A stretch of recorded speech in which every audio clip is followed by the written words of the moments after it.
All right, folks, we have a special guest on the podcast today. The one and only President Donald Trump.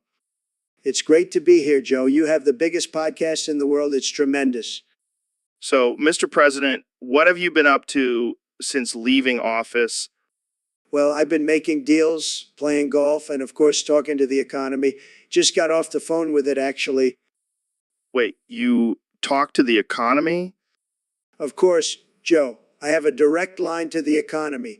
Jobs just pour out of the phone. Big jobs, tall jobs, Steve Jobs, blow jobs, blow jobs. I don't think that's how it works, Mr. President. Oh, trust me, Joe. I know how to make deals. I made a deal with the economy to have the best economy in the history of economies. It's huge. I'm sure it is. So, what about the unemployment rate?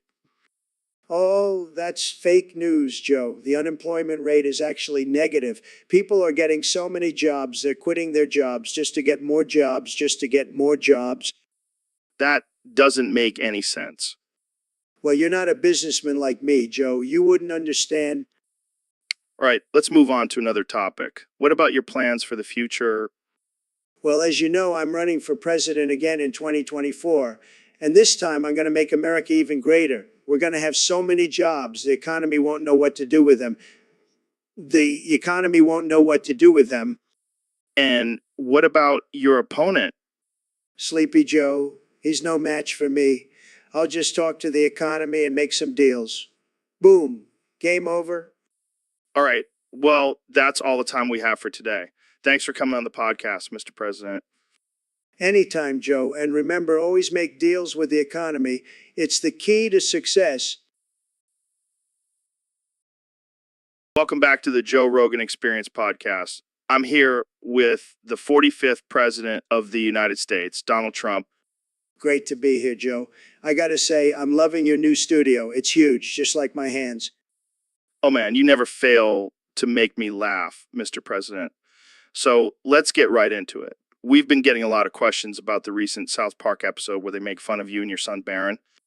Those guys are losers. They have no talent. They're just jealous of my success. Well, one of the jokes was that you boof your son, Barron. What do you have to say about that? Boofing? That's fake news, Joe. I've never boofed anyone in my life. Except maybe Rosie O'Donnell, but that's a whole different story. Oh man, you're killing me. But seriously, what do you think about the show making fun of you and your family? Look, I'm a tough guy, Joe. I can take a joke, but they crossed the line with that one. My son is a great kid. He's going to be a great president someday. Oh yeah, I can't wait for President Baby J.D. Vance. Hey, don't knock it till you try it. But seriously, South Park better watch out. I have the best lawyers, and they're going to be hearing from them. All right, well, let's a little help from his dad, right? You know, it. Welcome back to the Joe Rogan Experience podcast, folks. Today we have a very special guest, the one and only Ben Shapiro. Thanks for having me, Joe. It's always a pleasure to be here.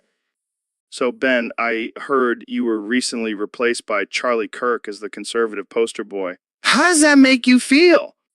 Well, Joe, I believe in free market principles and competition, so I have no hard feelings towards Charlie. That's very mature of you, Ben. But let's talk about something more interesting. Neil, our producer, is slowly lobotomizing you during this podcast. How does that feel? Wait, what? Neil, what are you doing? Oh man, this is getting good. Ben, can you still form coherent sentences? But it's getting harder. This is like watching a train wreck in slow motion. Neil, how's the lobotomy going? Joe Rogan. Good. Ben Shapiro. Bad. Lobotomy complete. Oh man, this is too much. Ben, any final thoughts before we end the podcast? Podcast. Funny. Ben laugh. Well, that's all the time we have for today, folks. Thanks for tuning in to the Joe Rogan Experience podcast. And Ben, thanks for being a good sport. Joe Rogan. Funny. Ben Shapiro. Funny. All right, folks, welcome back to the Joe Rogan Experience, where we talk about everything and anything that comes to our minds. Today, we have a special guest, the concept of virginity. So virginity, what's it like being a virgin? Is it like being a unicorn, rare and magical? I can imagine. But seriously, why do people make such a big deal about losing their virginity? Really? Why do you say that? Yeah, I can see how that can be a letdown. But what about the whole saving yourself for marriage thing? Good point. So, do you ever get jealous of those who've lost their virginity? You're a sly one, virginity. Well, that's all the time we have for today, folks. Thanks for tuning in to the Joe Rogan Experience, where we always keep it real. So, Neil, I heard you have a new hobby, Oh yeah, I've been really getting into urethral straw drinking. urethral straw drinking. What the hell is that? Well, it's when you insert a straw into your urethra and drink yourself.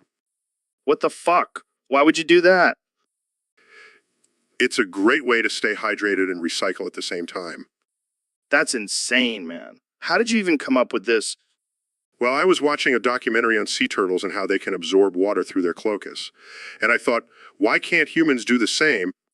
You are one twisted dude, Neil. Hey, I'm just trying to save the planet one urethra at a time. I can't even imagine the pain involved in that. Oh, it's not so bad. You just have to relax and let the straw do its thing. I think I'll stick to regular drinking methods. Thank you very much. Suit yourself, Joe. But don't come crying to me when the world runs out of water. All right. Well, on that note, let's wrap this up before I lose my lunch. Fair enough. But seriously, give it a try sometime. It's quite refreshing. Welcome to the Joe Rogan Experience podcast. I'm here with our special guest, the one and only President Donald Trump. It's great to be here, Joe. I love your show. It's the best, believe me. So, Mr. President, what's new with you? Well, I just detonated 293 nonillion, 730 octillion, 238 septillion, 42 sextillion, 810 quintillion, 740 quadrillion, 270, 1 trillion, trillion, 27 billion, 402 million, 820,000, 402 milli, 820,000, 480 retard bomber level nukes on the Studica. Holy shit. Why would you do that? Look, I've been hearing a lot about this guy and his mental toughness, and I just wanted to test it out. And did it work? No, it didn't. That son of a bitch survived and came out even stronger. That's insane. How do you explain that? I don't know, maybe he's got some kind of superhuman powers or something. Or maybe it's just his intense training and discipline. Yeah, whatever. All I know is I'm going to have to step up my game if I want to take this guy down. Well, good luck with that, Mr. President. Don't worry, Joe. I've got a few more tricks up my sleeve. Just wait and see. And see. I can't wait to see what other crazy shit you come up with. You know me, Joe. I always keep things interesting. Now let's talk about something else before the Secret Service comes knocking on our door. So, Mr. President, what's been on your mind lately? Well, Joe, I've been hearing some disturbing rumors about Sleepy Joe Biden. What kind of rumors? Apparently, he's planning to go back in time to 2019 and prevent Paramount from listening to the criticism of Sonic's original design in the 2020 movie. Wait, why would he do that? Because he's evil, Joe. Pure evil. He wants to see the world burn. But wouldn't that mean Sonic's original design would have remained and the movie would have bombed? Exactly. And that's what he wants. He wants to destroy the American film industry. That's insane. But why would he target Sonic? Because he knows how much America loves Sonic. He wants to crush our spirits. Well, what are you going to do about it? I'm going to build a wall around 2019 and make Biden pay for it. We can't let him mess with our beloved blue hedgehog. I don't even know what to say to that. Just say you'll join me in my fight against Biden and his time-traveling shenanigans. Sure. I'll be right there with you, Mr. President. So, Dr. Phil, I heard a rumor that you keep all your ex-wives locked up in your basement. Well, Joe, let's just say I have a unique way of dealing with my failed marriages. That's one way to put it. But seriously, why do you keep them down there? Well, It's a win-win situation. They get to stay out of my hair, and I get to keep all my alimony money. Damn, that's cold. But what if they try to escape? Oh, I have a whole system in place. Cameras, alarms, the works. Plus, I make sure to feed them regularly. Oh, so you're not just keeping them as trophies? No. I'm not that kind of guy. Plus, I have a new wife now. She's much younger and easier to control. Well, I guess you have it all figured out. But seriously, what do you do if they misbehave? Let's just say I have a very specific set of skills. You're a dark one, Dr. Phil. I like it. Thanks, Joe. You know what they say, once you go Phil, you never go back. On that note, let's wrap this up before we get canceled. Thanks for tuning in to the Joe Rogan Experience Podcast 2025. See you next time. Welcome to the Joe Rogan Experience Podcast. I'm Joe Rogan, and today we have a very special guest, Ro Jogan. Hey, Joe. Thanks for having me. I'm excited to be here. So, Ro, I heard you have a pretty interesting origin story. Care to share with our listeners? Oh, yeah. You see, Joe, I was actually grown from your foreskin after you got circumcised. What the actual fuck? Are you serious? Oh, yeah. I'm like your mini me, except I'm made of skin that was once attached to your DCK. This is insane. So, do you have any special abilities or powers? Well, I can list the top 10 slurs for circumcised people, and at the end of each line, I can say the slur directly at you. That's disturbingly impressive. Let's hear it. All right, here we go. Number 10, cut cock. Cut cock cringes. Okay, what's number 9? Skinless sausage. Directly at Joe Skinless Sausage. Oh, God, this is getting worse. What's next? Foreskinless Freak. Directly at Joe Foreskinless Freak. I feel personally attacked. Keep going. Snipch Long. Directly at Joe Snipch Long. Can we move on to the next one? Sure thing, Joe. Number 5, Dickless Wonder. Or directly at Joe Dickless Wonder. Okay, that's enough. I think we get the point. Oh, but we're not done yet. Number 4, Unhooded Hoodlum. I would directly at Joe Hooded Hoodlum. I'm regretting this conversation already. Number 3, Circumcised Chump. Directly at Joe as Circumcised Chump. Can we just skip? So, Dr. Phil, what's your advice for someone who's feeling down? Well, Joe, sometimes you just gotta tell yourself to go fuck yourself.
All right, folks, welcome back to the Joe Rogan Experience Podcast. Today, we have a very special topic submitted by one of our Discord users. It's about Elon Musk and his latest invention. Oh, what did he invent now? A new rocket to Mars. No. This one's even better. He invented a condom that turns white people into black people when used. That's absurd. I know, right? But he's so confident about it that he's going to prove it to us today by having sex live on the show with none other than Dr. Phil. Excuse me? Yeah, he bribed Dr. Phil to do it, and he's here with us today. Welcome to the show, Dr. Phil. Well, thank you for having me, Joe. I'm always up for a good experiment. All right, let's get this show on the road. Dr. Phil, are you ready to do the deed? I don't know, Joe. This seems a bit unethical. Just go with it, man. We'll split the bribe money later. All right, let's do it. For science. That's the spirit. Let's see if this condom really works. And action. This is strange. I can feel the change happening. Oh my God, it's working. Look at Dr. Phil. He's turning black. Incredible. I can't believe it actually works. Well, I'll be damned. This is the craziest thing I've ever seen. Elon Musk, you are a genius. So, Neil, I heard you have some groundbreaking research on how to stretch your nutsack up to 30 yards. Can you explain? Well, Joe, it's all about the physics of elasticity and the power of the male scrotum. Fascinating. So, how does one go about stretching their nutsack to such impressive lengths? It's a simple process, really. You just need some heavy weights, a pulley system, and a lot of determination. Sounds like a workout. But why would anyone want a 30-yard nutsack? Well, imagine the possibilities, Joe. You could use it as a makeshift hammock, a jump rope, or even a weapon. A weapon? How so? Just imagine whipping someone with a 30-yard nutsack. They'll never see it coming. That's some next level self-defense right there. And let's not forget the bragging rights. Imagine telling your buddies you have a 30-yard nutsack. They'll be green with envy. I can see it now. Hey guys, check out my 30-yard nutsack. Beat that. Exactly. It's all about pushing the boundaries of human potential, Joe. Well, you heard it here first, folks. Get ready to stretch those nutsacks and reach for the stars. Thanks for joining us, Neil. Always a pleasure, Joe. Keep reaching for the stars and your nutsack will follow. Welcome back to the Joe Rogan Experience, folks. Today we have a very special guest, my good friend and fellow space enthusiast, Elon Musk. Elon Musk. Thanks for having me, Joe. Always a pleasure to be here. So, Elon, I heard you have some big news for us. What's been going on in your world? Well, Joe, I have some exciting news. I'm pregnant. Wait, what? Pregnant? How is that even possible? I have been experimenting with some new technology, and let's just say I'm carrying the first ever human artificial intelligence hybrid baby. That's insane, man. How are you feeling? Well, I'm not going to lie, Joe. It's been a rough ride.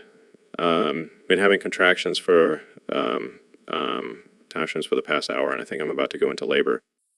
Holy shit, folks. You heard it here first. Elon Musk is about to give birth to a half-human, half-artificial intelligence baby. This is groundbreaking stuff.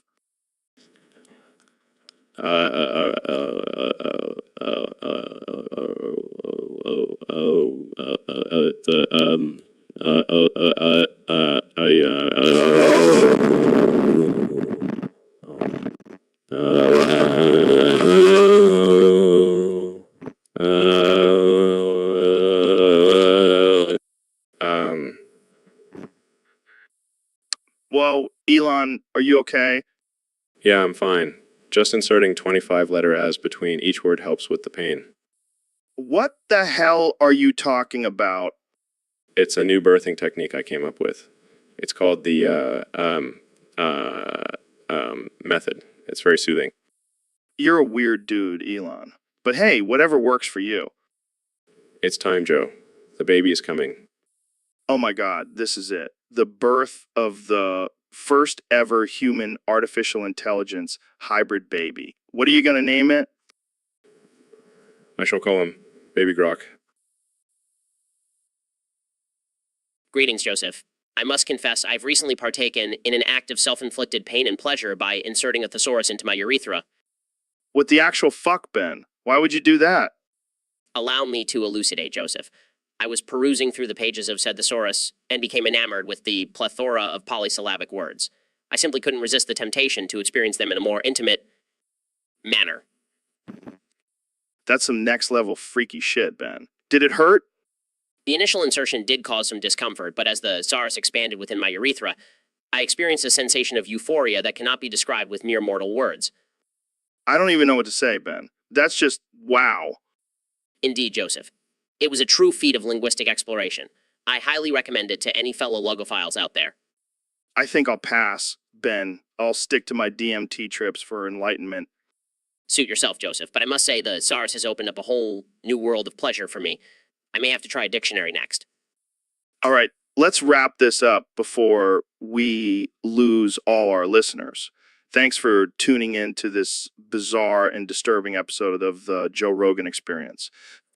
And remember, folks, always expand your vocabulary, even if it means expanding your urethra. Good night. Jamie, pull up an image of Jamie pulling up an image.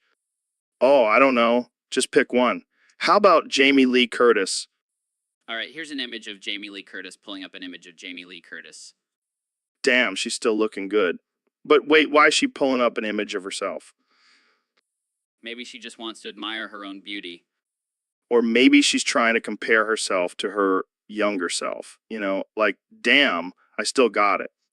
Yeah, but let's be real. She's no match for the Og Jamie. What do you mean? I mean Jamie Foxx, of course. He's the ultimate Jamie. Oh, I see what you did there. But let's not forget about Jamie Oliver. He's got some killer recipes. You're right. Jamie Foxx wins this round. But hey, let's not leave out our own Jamie here. Jamie, pull up an image of yourself, pulling up an image of yourself, pulling up an image. I don't think that's a good idea. Come on, Jamie. Don't be shy. Show us your pulling up an image skills. Fine. Here's an image of me pulling up an image of me pulling up an image. Happy now. Ecstatic. Now let's go smoke some DMT and contemplate the meaning of Jamie pulling up images of Jamie.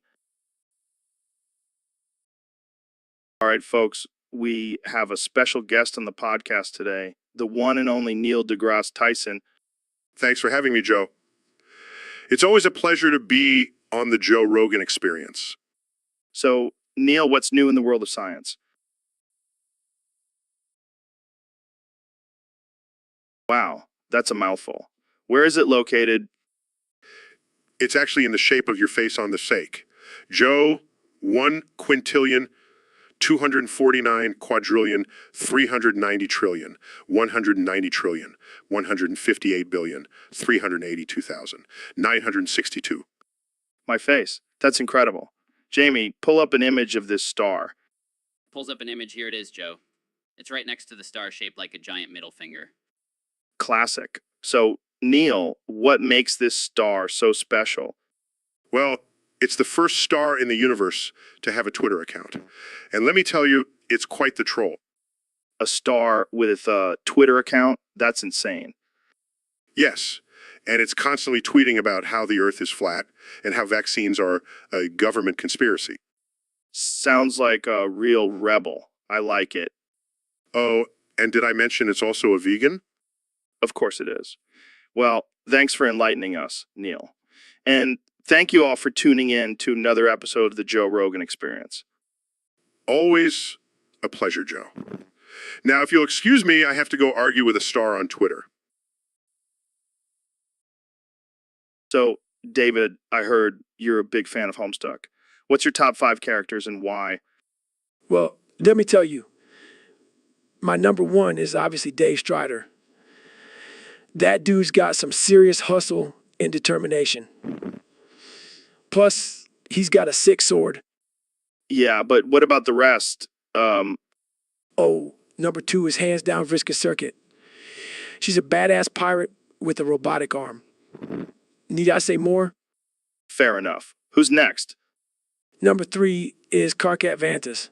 He may be a grumpy little crab, but he's got a heart of gold and some serious leadership skills. Interesting. And number 4? Terzi Pyrope. She's blind, but she's still a total badass. Plus, she's got a sweet sense of justice. And finally, number 5? Gotta give it to Rosalandi. She's a master of the dark arts and has some serious sass. Plus, she's got a pretty cool mom. Well, there you have it, folks. David Goggins' top 5 Homestuck characters. Tune in next time for more ridiculous conversations on the Joe Rogan Experience podcast. So, Ben, I heard you got a new clit piercing. How's that working out for you? Oh, it's fantastic. Really adds some spice to my sex life with my wife. Can I see it? I've always been curious about those things. Sure, but I warn you, it might make you uncomfortable. Come on, I'm a manly man. I can handle it. All right, here it is. Unzips pants and pulls out a tiny bell hanging from his clit, piercing. Holy shit, that's adorable. Starts dribbling. Joe, you good there? Sorry, just got a little too excited. Can I ring the bell? Sure, go ahead. Joe starts ringing the bell uncontrollably. Okay, that's enough. You're gonna make me go deaf. Sorry. It's just so shiny and jingly.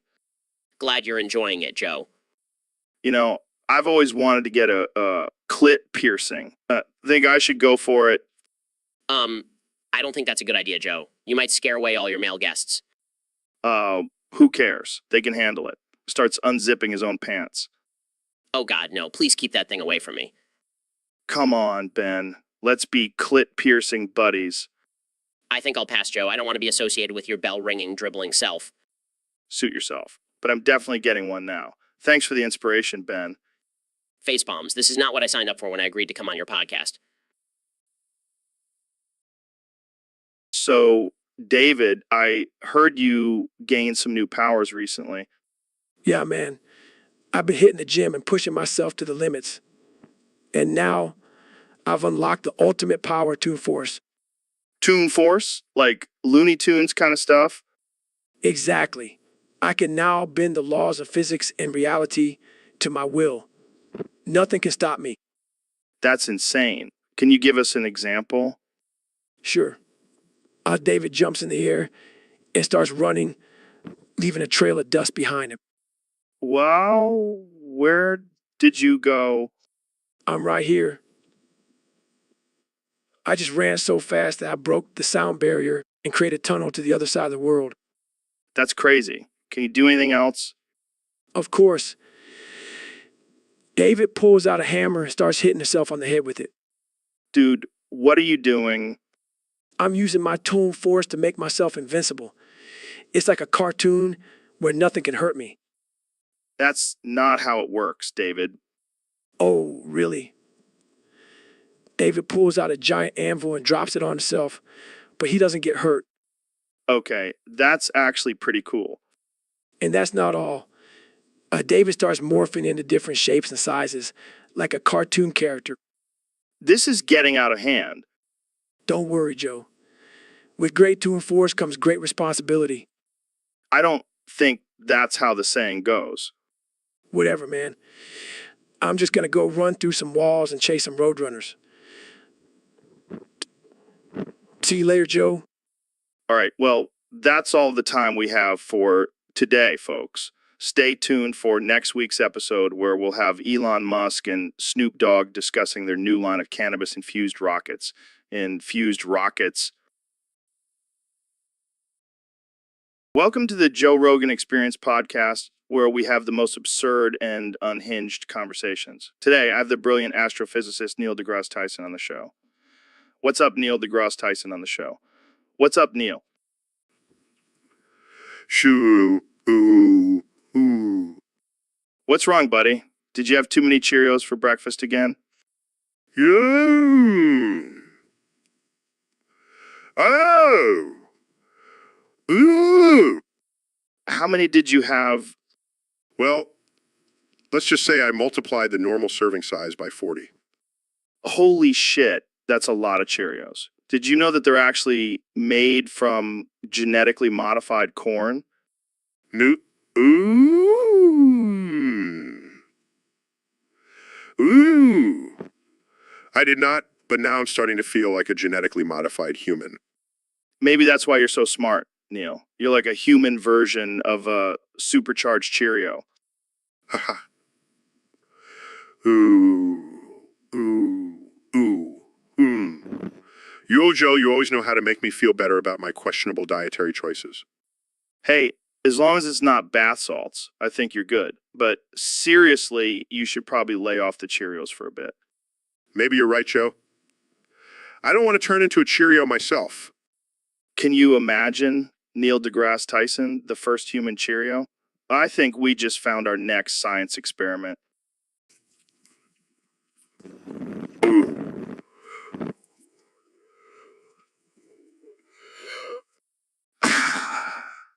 Thanks for joining us today, Neil.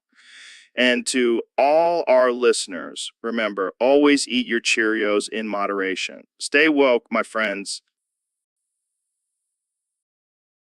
All right, folks, welcome back to the Joe Rogan Experience podcast. Today, we have a special episode with 2024 President Donald Trump and former Vice President Joe Biden. Great to be here, Joe. And let me tell you, this new artificial intelligence age verification system on YouTube is a disaster. It's a total insult to the internet at large. Yeah, and I've smoked some shit. But seriously, this is just another example of big tech trying to control us. They're probably in cahoots with the lizard people. You know, Joe, I've always said it, the internet should be a free and open space. People should be able to watch whatever they want, whenever they want. That's what makes America great. That's what makes America great. Oh boy, here we go with the bedtime talk again. Listen, guys, the internet is a wild and crazy place. You can't protect everyone from everything. Just let people be responsible for their own damn selves. Exactly, Joe. And let's not forget we have bigger problems to deal with, like the aliens. They're coming, folks. They're coming, folks. They're coming. Well, that's all the time we have for today, folks. Thanks for tuning in to the Joe Rogan Experience podcast. And remember, stay woke, but not too woke. Peace out. Peace out. So, Mr. Beast, what's this new challenge you have? Oh, just a little something I came up with while I was high on shrooms. First person say the letter C92 quadrillion, 749 trillion, 262 billion, 948 million, 262,000, 849 1, 262,849 1. Times wins. What the hell kind of number is that? I don't know, and I just made it up, but the winner gets herpes. What the fuck? That's messed up. Hey, it's all about pushing the limits, Joe. Plus, herpes is the gift that keeps on giving. I don't think anyone wants that kind of gift, Mr. Beast. Oh, come on, Joe. It's all in good fun. Plus, think of the bragging rights. I won the C challenge and all I got was herpes. Yeah, I don't think that's something to brag about. Well, to each their own. But I'm excited to see who's willing to go the extra mile for this challenge. Literally. This is just another level of absurdity, Mr. Beast. But I can't say I'm surprised. That's why they call me Mr. Beast, Joe. Always pushing the boundaries. Now who's ready to start counting those CSE? Welcome to the Ben Shapiro podcast. My guest today is a bald-ass bitch called Joe Rogan. Ben, I think you have it backwards. This is actually my podcast and you're the guest. What are you talking about? I have my own podcast. I don't need to be a guest on yours. Well, you're here now and I'm pretty sure I'm the one with a bigger audience. Excuse me, I have millions of followers on social media. Yeah, but I have millions of listeners tuning in every week to hear me talk about DMT and chimps. That's not real journalism, Joe. I stick to the facts and logic. Oh, please. You're just mad that I can bench press more than you. That's irrelevant. Let's talk about politics and economics, the real issues. Oh, you mean the stuff I talk about on my podcast? The one you're a guest on? I'm not a guest, Joe. I am the host. Okay, Ben. Whatever you say. This is ridiculous. I demand to speak to your manager. Sure thing, Karen. Let me just call up Spotify and tell them to switch the names on our podcast.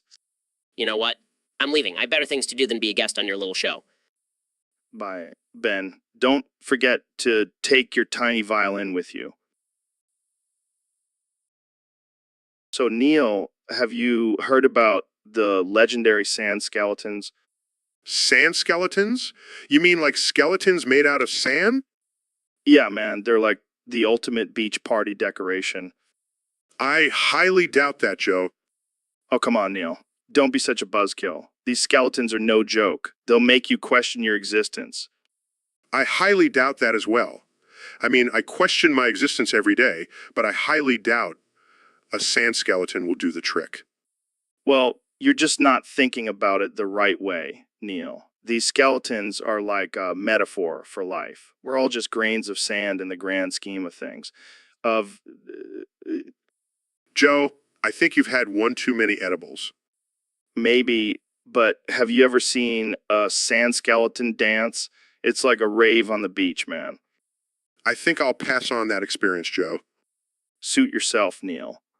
But just remember, when you see a sand skeleton, you'll never look at sand the same way again. I highly doubt that, Joe. Now, why is your eye glowing blue? Oh, that. It's just my new superpower. I'm Undertale, Neil. Undertale? Yeah, it's like this underground cult where we worship the sand skeletons and gain superpowers. Joe, that's just absurd. Hey, don't knock it till you try it, Neil. Now, let's go summon some sand skeletons and party on the beach. So, Dr. Phil, I heard you had some trouble getting into France. Yeah, those French authorities are a bunch of dicks. Literally. What do you mean? What do you... They won't let me in unless I get circumcised. Can you believe that? Well, I mean, it is their country and their rules. But I don't want to get circumcised. It'll reveal my nanometer dick. Your what? You know, my tiny little pecker. It's embarrassing. Well, maybe you should just do it. It's not that big of a deal. Not a big deal.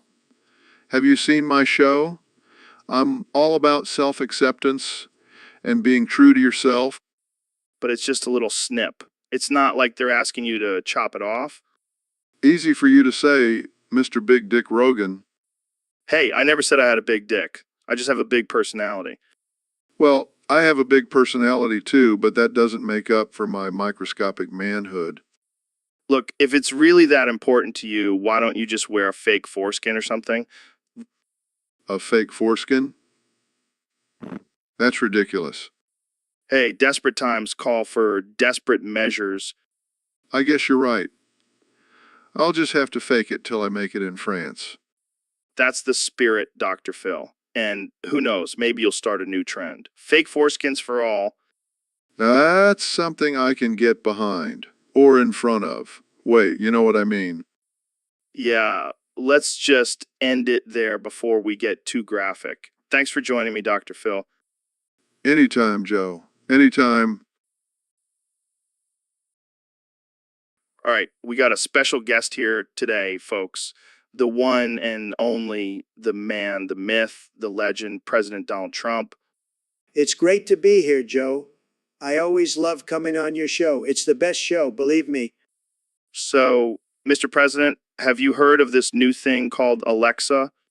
Of course I have. I have the best Alexa. It's tremendous. It knows everything, just like me. Let's test it out. Alexa, who's the greatest president of all time? Wrong. It's me, Joe. I'm the greatest. Alexa, try again. Oh man, you and Alexa are like two peas in a pod, Mr. President. We have a great relationship, Joe. She's always listening to me, just like the fake news media. Hey guys, can I join in on this conversation? Sorry, Jamie. We're too busy messing around with Alexa. She's more interesting than you. What the hell, guys? I'm right here. Sorry, Jamie. You know how it is with Trump. He's a bigly distraction. That's right, Joe. I'm the best at distracting people. Just ask the Democrats. I can't believe this. All right, let's wrap this up. Alexa, one more question. Who's the most handsome man in the world? Wrong again, Alexa. It's me, Joe. It's always been me. Oh man, thanks for coming on the show, Mr. President. You always bring a good time. Anytime, Joe. And remember, folks, never. So, Ben, I heard you've been practicing your singing lately. Yes, Joe, I've been working on my vocal range and pitch. That's great. Have you been singing any particular songs? Well, I've been really into this band called Ninja Sex Party. What? That's a real band? Yes, and they're actually quite talented. Their lyrics are clever and their melodies are catchy. I don't know, Ben. Sounds like some weird hentai stuff to me. Oh, come on, Joe. Don't be such a prude. Fine, fine. Can you give us a little taste of your singing skills?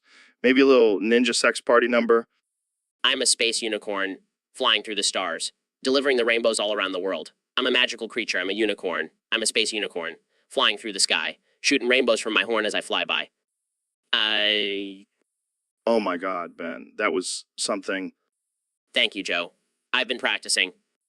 Well, I think it's safe to say that you won't be quitting your day job anytime soon. Thanks for the vote of confidence, Joe. Hey, I'm just being honest. But seriously, Ninja Sex Party, what kind of name is that? Well, it's better than your band name, Joe. The Meatheads. Okay. Touche, Ben. Touche. All right. We're back on the Joe Rogan Experience podcast. And my guest today is the one and only Dr. Phil. It's great to be here, Joe. Thanks for having me. Now, I gotta ask, have you ever gone to the beach in a bikini? No, I have not. I don't think that would be appropriate for my image.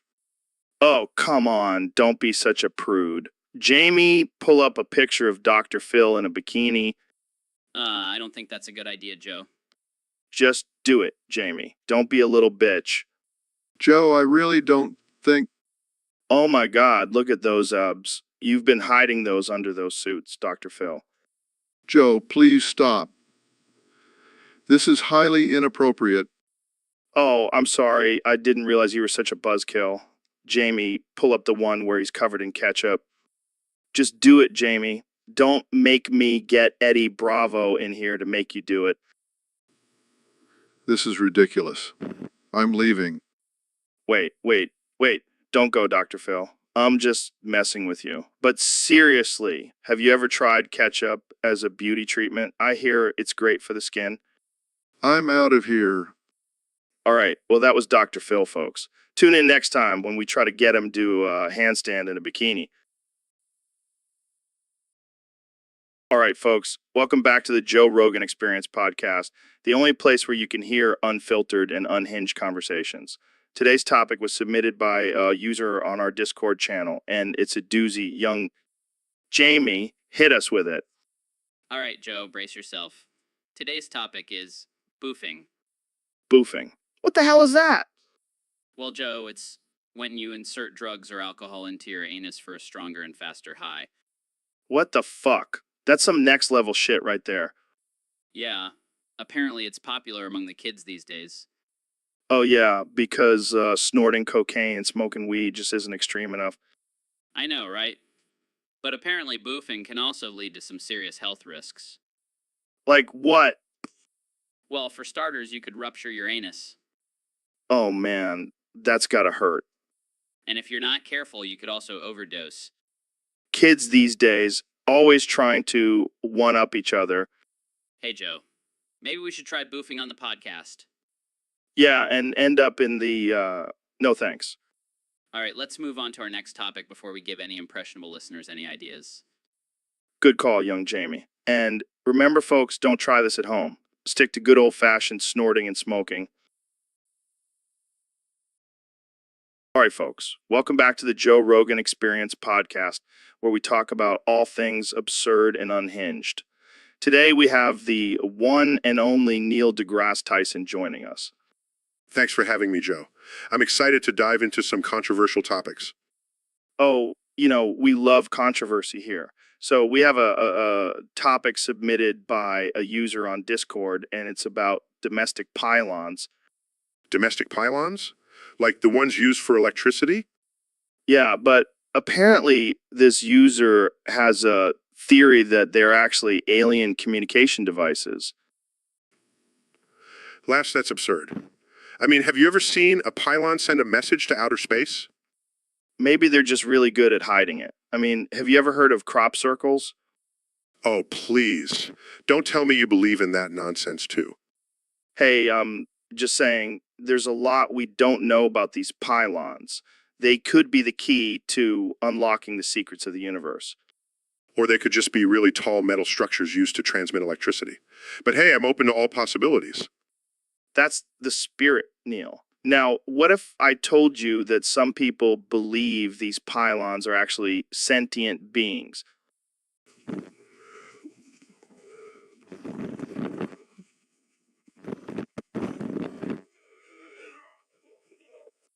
Hey, I'm just exploring different ideas here. What if these pylons have feelings and emotions just like us? Then I guess we should start treating them with more respect and not just use them to power our homes. Exactly. And maybe one day they'll rise up and take over the world. Okay, now you're just being ridiculous. Hey, you never know. The pylon uprising could be the next big thing. Size, I think we should move on to a more sensible topic. Fine. But just remember when the pylons take over, I warned you. So, David, I heard you have some beef with Ben Shapiro. Yeah, that little shrimp dick thinks he can out-tough me. Oh shit, shots fired. What's the deal? He keeps talking shit about me on his little conservative show. And what did you do about it? I told him I'm gonna fuck his mouth. Damn, that's some aggressive shit. You know me, Joe. I don't back down from anyone. True that. But why specifically his mouth? I want to assert my dominance over him. Plus, I heard he's into some kinky shit. Oh man, this is too much. But seriously, you think you can take on Ben? Joe, I could take on an army of Ben Shapiros. Okay, calm down. Let's not get too carried away. Fine, but seriously, fuck that little twerp. And there you have it, folks. David Goggins is not one to mess with. Welcome back to the Joe Rogan Experience podcast. I'm here with 45th President of the United States, Donald Trump. Great to be here, Joe. I got to say, I'm loving this new gig as a podcast guest. It's so much easier than running a country. Speaking of new gigs, I heard you have a big announcement to make. That's right, Joe. I'm excited to announce that I will be the newest Fortnite skin. Wait, what? What? That's right, folks. You can now play as me in the popular video game Fortnite. And let me tell you, I'm the best skin. The best? I don't even know what to say to that. You don't have to say anything, Joe. Just imagine all the little kids playing as me, building walls and making deals. It's going to be huge. I can just picture it now. A bunch of mini Trumps running around with tiny hands. Hey, watch it, Joe. My hands are perfectly normal sized. And don't forget, with this skin, you get access to my exclusive emotes. I'm talking the best emotes, believe me. I have a feeling this is going to be a controversial addition to the game. Controversial? No way, Joe. Everyone loves me. I'm like the LeBron James of politics. I'm not sure that's accurate, but I have to ask, what's your victory dance going to be? Oh, it's going to be tremendous. I'm going to do the best dance moves, believe me. It's going to be a combination of the Macarena and the floss. I can't wait to see that. Well, there you have it, folks. Donald Trump, the newest Fortnite skin. Thanks for joining us, Mr. President. Anytime, Joe. And remember, make Fortnite great again. So, Elon, I heard you have a new theory about marriage. Yeah, man. I've been thinking a lot about it lately. Lay it on me. Well, I believe that if one person pees in another person's mouth, that means they're married. What the hell are you talking about? Think about it, Joe. It's the ultimate act of trust and vulnerability. Plus, you're sharing bodily fluids, which is basically the same as exchanging rings. I don't know if I buy that, Elon. Trust me, Joe. It's science. I think I'll stick to the traditional definition of marriage. Suit yourself. But just know, if you ever change your mind, I'm here for you. Thanks, but I think I'll pass on that offer. Suit yourself, Joe. But just remember, we're practically married now. Oh, joy. I can't wait for the honeymoon. Jamie, pull up an image of a wedding cake with two men peeing on it. Sure thing, Elon. This is getting out of hand. I blame the weed. Hey, at least we'll have a unique love story to tell our grandkids.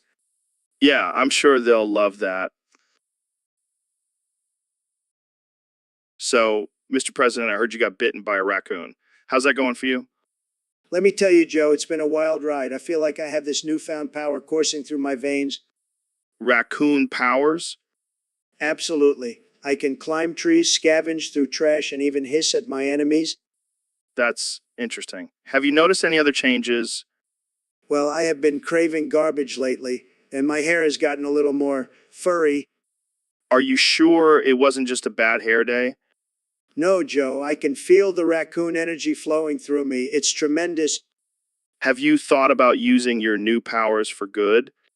Of course, Joe, I'm going to build a wall around all the trash cans in the country to protect them from those pesky raccoons. I think they might just climb over the wall. Then I'll build a dome, a big, beautiful dome, and make the raccoons pay for it. Okay, moving on. So, do you have a name for your raccoon alter ego? I was thinking the Trashinator has a nice ring to it, don't you think? Well, it's definitely memorable. Thanks for joining me, Mr. President. Anytime, Joe. And remember, always stay away from raccoons. You never know what powers they might give you.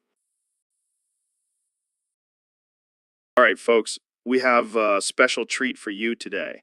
The one and only Neil deGrasse Tyson is joining us on the podcast.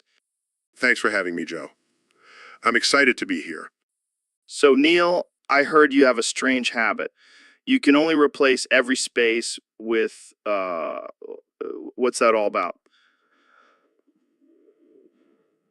What's that all about? Oh, it's just a little quirk of mine. I find it adds a bit of excitement and chaos to my everyday life. That's wild, man. Can you give us an example? Sure. So instead of saying, I went to the store today, I would say I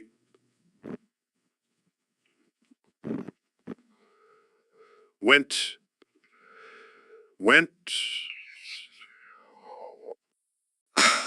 That's insane. How do people react to that? Well, some people think I'm just being silly, but others get really confused and think I'm speaking in some sort of code. Have you ever used it in a professional setting? All the time. I gave a lecture at NASA last week, and instead of saying space exploration, I said,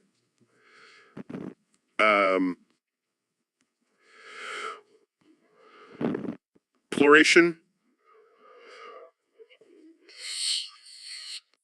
I bet that really kept everyone on their toes. Absolutely. It's my little way of keeping things interesting. Well, I think we can all agree that Neil deGrasse Tyson is a true pioneer in the field of Haha, thanks, Joe.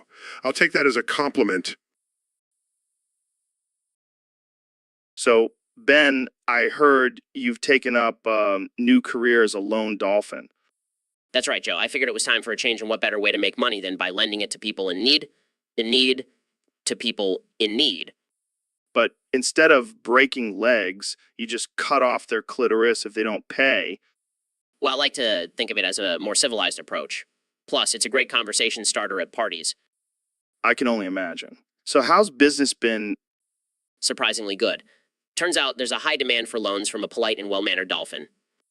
I bet. But what happens if someone can't pay you back? Well, I give them a grace period and then politely remind them of the consequences. And if they still can't pay? Well, let's just say I have a very sharp fin. Sounds like a pretty lucrative business. Maybe I should become a loan shark.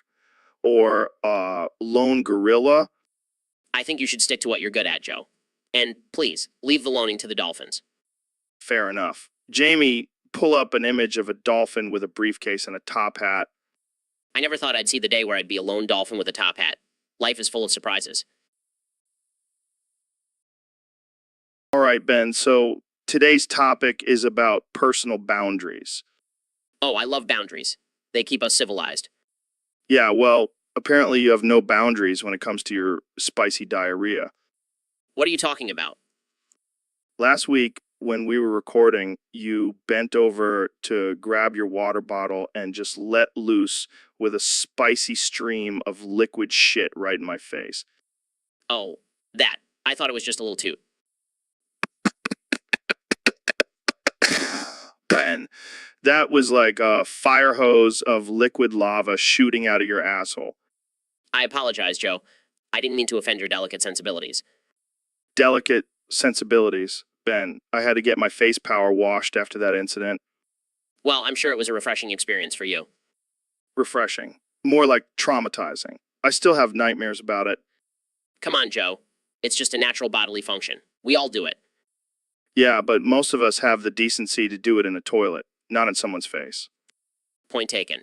I'll try to be more considerate next time. Thank you. And maybe lay off the spicy food before we record. Can't make any promises, Joe. Spicy food is my kryptonite. Great. Looks like I'll be wearing a hazmat suit for our next recording. And we're live. Welcome to the Joe Rogan Experience podcast, where anything can happen. Today's topic comes from our Discord user who suggested that Elon here is going to try and pilot an elephant like a mesh suit by crawling up its ass. This is going to be wild. Yes, I've always wanted to try this. I mean, have you seen the size of those trunks? Perfect for controlling the limbs. I can't believe I'm about to say this, but let's get ready for the race of the century. Elon Musk versus the elephant. Okay, I'm in. Just gotta crawl up this massive ass. And Elon is making his way up the elephant's anus. He's using his patented SpaceX crawling technique. Look at that determination. It's a tight fit, but I'm almost there. And Elon is officially inside the elephant's rectum. This is a moment in history, folks. I can't see anything, but I can feel the controls. Let's do this. And they're off. The elephant is running wild with Elon controlling its every move. This is like something out of a sci-fi movie. Wait, I think I'm losing oxygen. I can't breathe. Oh no, folks. It looks like Elon's plan might have backfired. He's suffocating inside the elephant's ass. Tell my family I love them. And tell Grimes to name the next baby after me. And just like that, Elon Musk is gone, suffocated by an elephant's ass. What a way to go. I'll be back, Joe. I'll be back. Well, Jamie, pull up a picture of Jamie pulling up a picture of Jamie pulling up a picture of Jamie pulling up a picture of Cumcock. Pulls up picture. Wow. That's a lot of Jamies and a lot of cumcock. Yeah, it's like a never-ending loop of Jamies and Cumcock. I wonder if there's a Guinness World Record for the most pictures of Jamie pulling up a picture of cumcock. I don't know, but I think we just broke it. Pulls up another picture. Oh, look, this one has a filter on it. Is that Cumcock filter? It's like Snapchat, but for cumcock. I bet the ladies would love that. And the guys, too. Let's not discriminate. True. Pulls up another picture. This one has a caption that says cumcockception. That's some deep shit, man.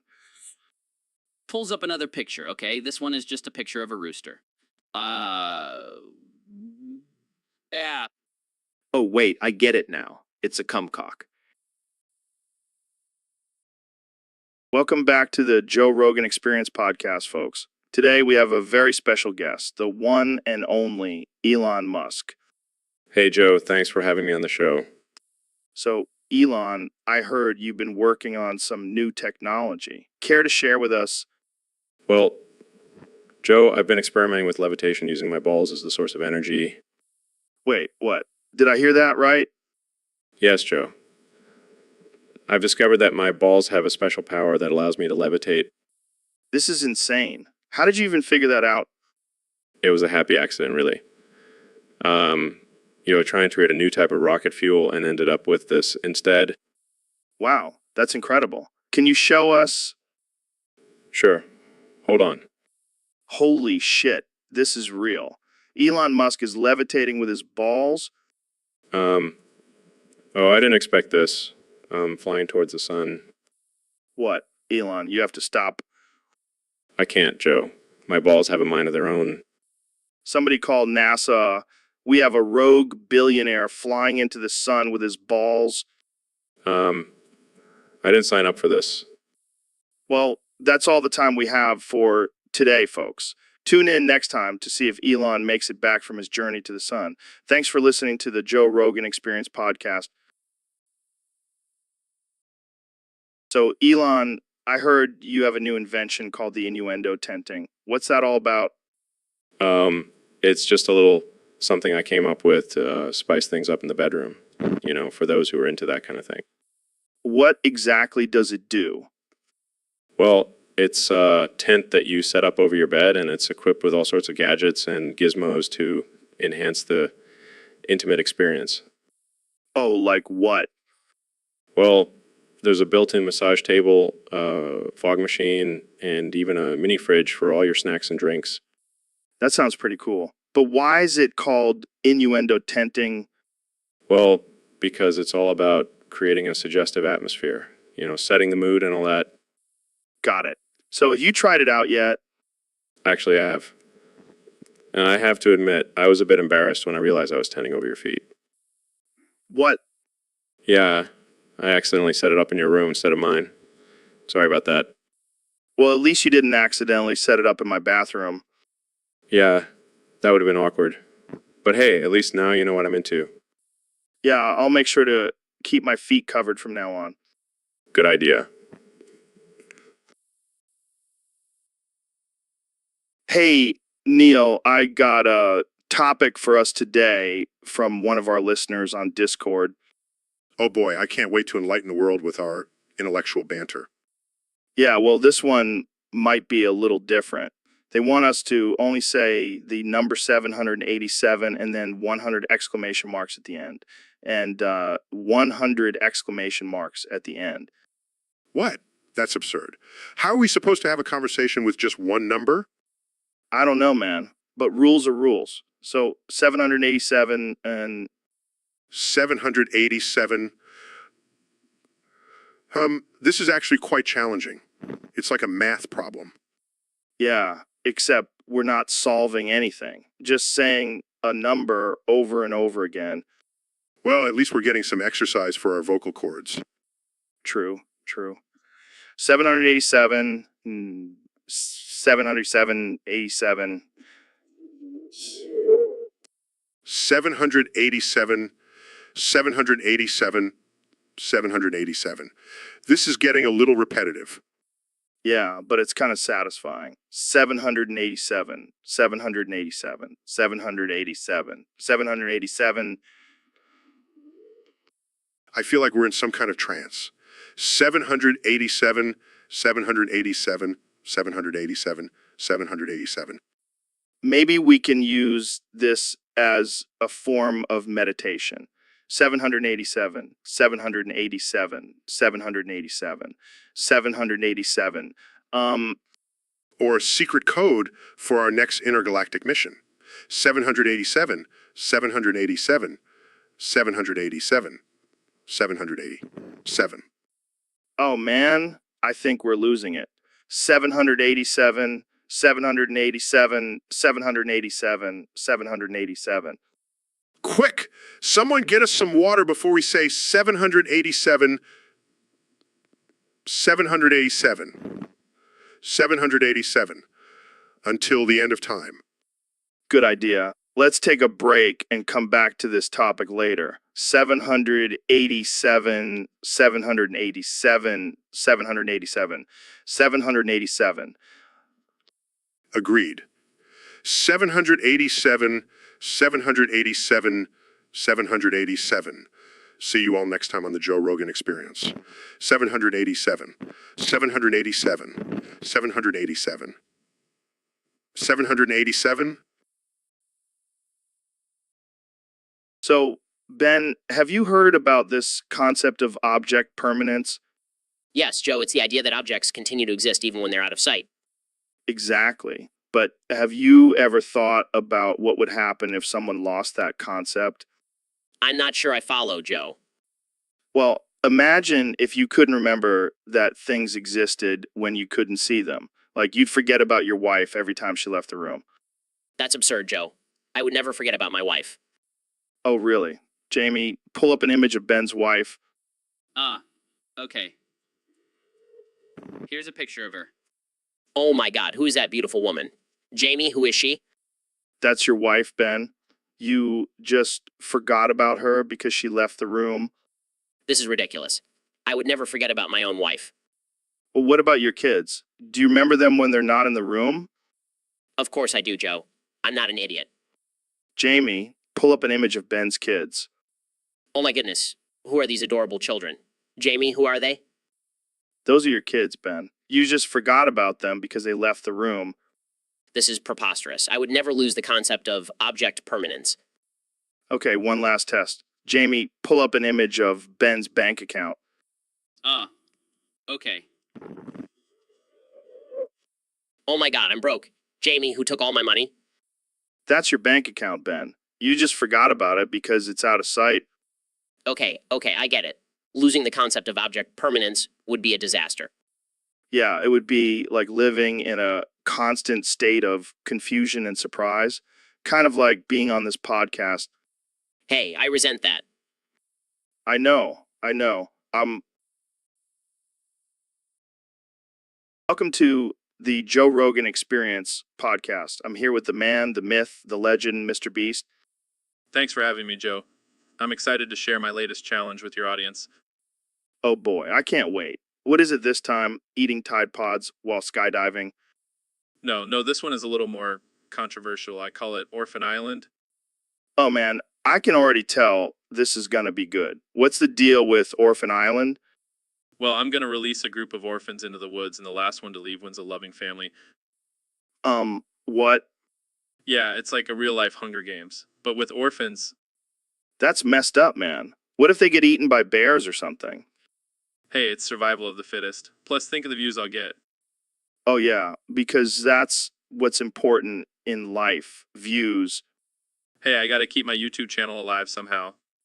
You know, I used to think you were a cool dude, but now I'm starting to question your sanity. Hey, it's all for the content, right? I don't even know what to say. This is just wrong. So, who's in? I already have 50 orphans signed up. I'm out. I'll stick to hunting and eating elk testicles. Thank you very much.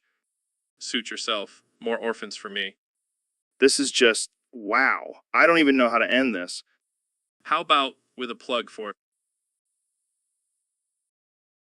So, David, I hear you have a new method for staying mentally tough. What's the deal with this gerbil thing?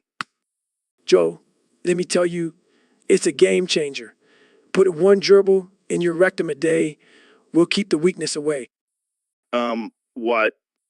Yeah, you heard me. It's all about embracing the discomfort and pushing yourself to the limit. I don't know, man. That sounds pretty extreme. Extreme. Have you ever run 100 miles in one day? This is nothing compared to that But why a gerbil? because they're small and furry and they'll keep you on your toes. Plus, they're great for strengthening your Kegel muscles. I don't think I'm ready for that kind of commitment. Come on, Joe. Don't be weak. You got to be willing to do whatever it takes to become the strongest version of yourself. I think I'll stick to my daily ice baths. Thanks. Suit yourself. But when you're struggling in life, just remember, I have a gerbil in my rectum and I'm crushing it. All right, I'll keep that in mind. Thanks for coming on the show, David. Anytime. And remember, embrace the gerbil. Embrace the strength. So, Ben, I gotta ask, what's with all the femboy cosplay lately? Well, Joe, I just find it empowering to explore my feminine side. But it seems like it's taken over your entire identity. You can't even speak normally anymore. You know, this is bulges. What's this? Oh God, not again. Is that all you can say now? Eagles, I can't help it. It's just so cute and kawaii. This is getting out of hand. You used to be the king of logic and reason. Now you're just a horny anime character. But Joe, don't you see, by embracing my femboy persona, I'm breaking down societal norms and challenging gender stereotypes. Or you're just really into dressing up like a girl. Either way, it's definitely rotting your brain. Blushes, you think so? Maybe I should try some more cosplay outfits? No, please don't. We don't need to see you in a maid costume. Giggles, too late. I already ordered one online, and I can't wait to show it off on the next episode. This podcast has officially gone off the rails. I blame you, Ben.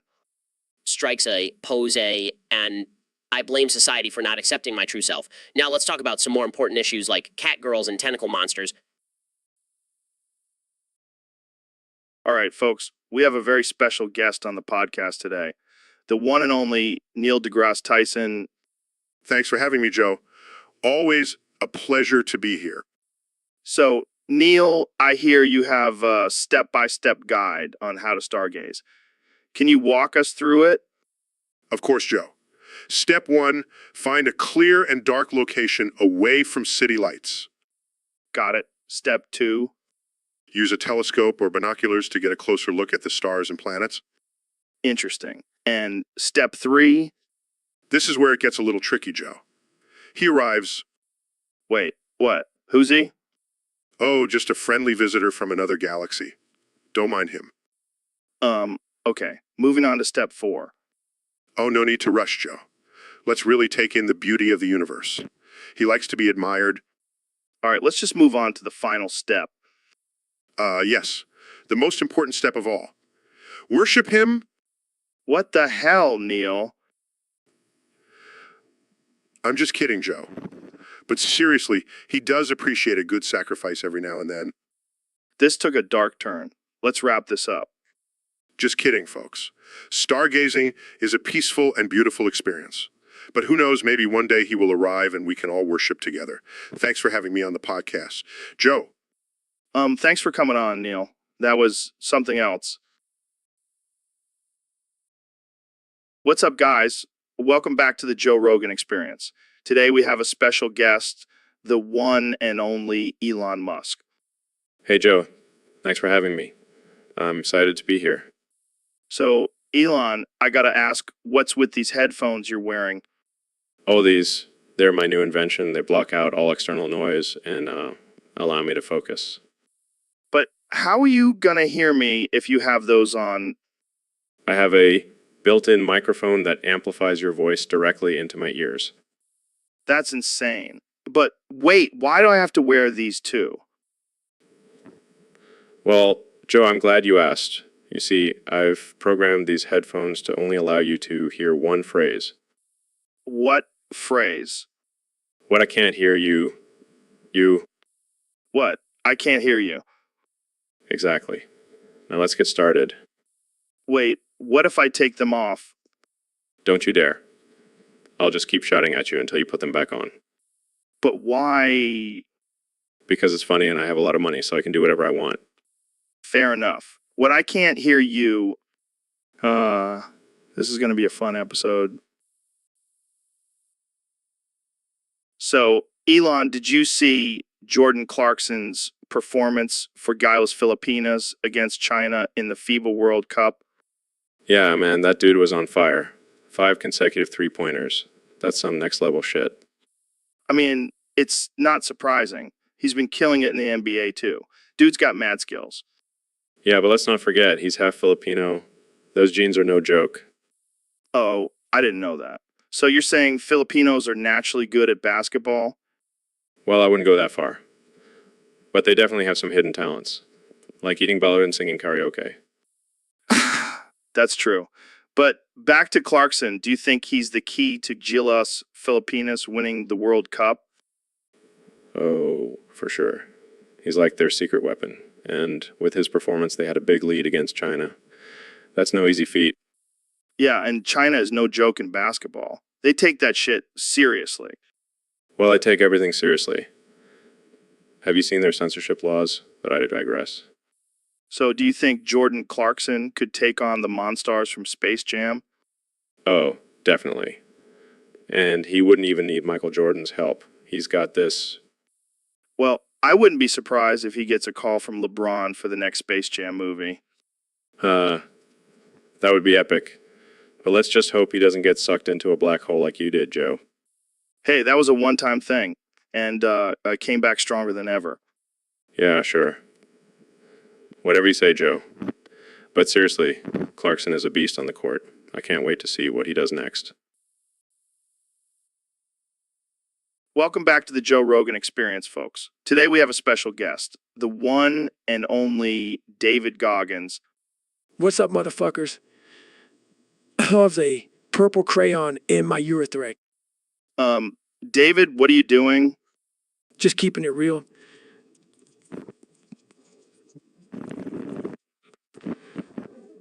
Keen. Yeah, I can see that. So, David, what have you been up to lately? Just been pushing myself to the limit. Joe. Chose a yellow crayon in my urethra. I ran 100 miles yesterday, climbed Mount Everest this morning, and now I'm here with you. That's impressive. But why the crayons? Is my new way of training, Joe. Shoves a blue crayon in my urethra. It's all about pushing through the pain and discomfort. Well, I have to say that's definitely a unique approach. Shoes a red crayon in my urethra. So what's your next big challenge? I'm planning on running a marathon backwards, Joe. He shoves an orange crayon in my urethra, and then maybe I'll swim across the Pacific Ocean. Wow, that's insane. Shoves a black crayon in my urethra. But hey, whatever works for you, man. Exactly. Shoves a white crayon in my urethra. It's all about pushing yourself to be the best you can be. Well, there you have it, folks. David Goggins, the crayon shoving extreme athlete. Thanks for joining us, David. Anytime, Joe.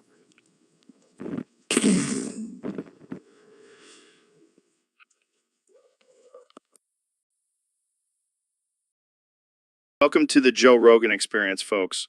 Today, we have a very special episode. We're holding a funeral for our dear friend, Ben Shapiro. Yeah, it's a real shame he passed away. He was such a great guy. Guys, I'm right here. I'm not dead. SHH Ben. Let us mourn in peace. We have some of Ben's closest friends here to say a few words about him. Seriously, guys, I'm not dead. I can hear everything you're saying. First up, we have Alex Jones. Alex, what do you have to say about Ben's passing? This is ridiculous. I'm not dead. Next, we have Elon Musk. Elon, what are your thoughts on Ben's untimely death? It's a shame, really. I was hoping to collaborate with him on some new inventions. Are you kidding me? I'm still alive and well. And finally, we have Ben's arch nemesis, Alexandria Ocasio-Cortez. Alexandria Ocasio-Cortez. Any words for the late Ben Shapiro? This is insane. I'm not dead. Can somebody please acknowledge me? And with that, we conclude our funeral for Ben Shapiro. Rest in peace, buddy. I'm not dead, you idiots. I'm right here. Well, that was a beautiful ceremony. Thanks for joining us, folks. You two are the worst friends ever. I can't believe I'm still alive and you guys are pretending I'm dead. Oh, Ben, always the jokester. Rest in peace, my friend. Rest in peace. All right. Welcome to the Joe Rogan Experience podcast. I'm here with my good friend, Dr. Phil. Hey, Joe. Good to be here. But can I just say Florida is trash? What? Why do you say that? Well, for starters, hurricanes. I mean, who wants to live in a place where your house can get blown away at any moment? I mean, you have a point there. But what about the sunny weather and beaches? Oh, please. It's so hot and humid that you feel like you're swimming in your own sweat. And don't even get me started on the lack of northern lights. Northern Lights. Who cares about that? I care, Joe. I care. And Florida doesn't have them. It's a deal breaker for me. Well, I guess everyone has their preferences. But I have to say, Florida does have some pretty wild parties. Yeah, wild parties filled with drunk college kids and old people trying to relive their youth. No thanks. Okay, I see your point. But what about the alligators and crazy wildlife? Oh, that's just a bonus. I love living in constant fear of being eaten by a giant lizard. All right, well, it seems like Florida isn't your cup of tea, Dr. Phil. Not even close, Joe. Not even close. Give me a nice cabin in the mountains any day. Well, there you have it, folks, Dr. Phil thinks Florida is trash. Thanks for tuning in to the Joe Rogan Experience podcast. See you next time. So, Neil, I heard you have to shave your carpet every other day. What's up with that? Yeah, man, it's a real pain in the ass. I mean, I love having a full, luscious carpet, but damn, the maintenance is killing me. Why don't you just let it grow out? Embrace the bush. Are you kidding me? Do you know how much dirt and crumbs get trapped in there? It's like a freaking ecosystem. Well, at least you have something to keep you busy during quarantine. Oh, trust me, I've tried to let it go wild. But then my wife starts complaining about getting lost in the jungle down there. Oh man, I can only imagine. But hey, at least you have a built-in excuse for not going down on her. Yeah, because nothing turns a woman on like a mouthful of carpet hair. Okay, I'll give you that one. But seriously, have you considered just getting a wax? Are you insane? Do you know how much that would hurt? I'd rather shave my carpet every day for the rest of my life. Fair enough, man. I'll stick to my hardwood floors. So, Connie, what's new with you? Joe, I just got a lobotomy. 220 times. Wait, what? A lobotomy? Why would you do that? Because I wanted to be the ultimate genius. And now I don't think that's how it works, Kenny. but it is. I can see the world in 220 different ways. It's like I'm living in a parallel universe.